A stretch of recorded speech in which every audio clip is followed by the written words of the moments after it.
સારું નથી હોતું ને સારું કોઈ દી સસ્તું નથી હોતું. આ વાત બેનો તમારે ભૂલી જવાની છે હો.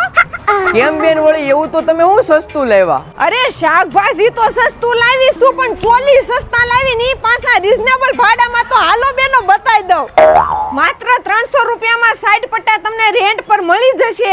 તમારા ઘરે કોઈ પણ નાના મોટા પ્રસંગ હોય ને તો રીઝનેબલ ભાડાના ભાવમાં તમારા પ્રસંગ આરામથી પૂરા થઈ જાય ને એવું કલેક્શન છે અહીંયા. માત્ર 500 રૂપિયાથી ભાડું શરૂ થાય છે. વેરાયટીની વાત કરું તો વેસ્ટર્ન, ટ્રેડિશનલ, હલ્દી, મહેંદી, ગરબા બધી ચોલી ખૂબ રીઝનેબલ રેન્ટમાં મળી જાય. તમે આ હેવી વર્ક વાળા ટ્રેડિશનલ ચોલી તો જો આનું ભાડું માર્કેટમાં 5 થી 6000 તો કમસે કમ હશે પણ અહીંયા તમે વિચાર્યું નહીં હોય ને ઈ ભાવના ભાડામાં તમને આ ચોલી મળી જાય. હેવી વર્ક વાળા બ્લાઉઝ નું ભાડું 300 રૂપિયાથી શરૂ થાય. તમે માંગો એવા કલરમાં મળી જાય ને માંગો એવા પીસ મળી જાય. અને એડ્રેસ ની વાત કરું તો કુસુમ સાડી થી ધરમનગર વાળા રસ્તે જાવ એટલે વચ્ચે જ આવે તો એકવાર મુલાકાત કરી લેજો પવિત્રમ બ્યુટીક ની હો.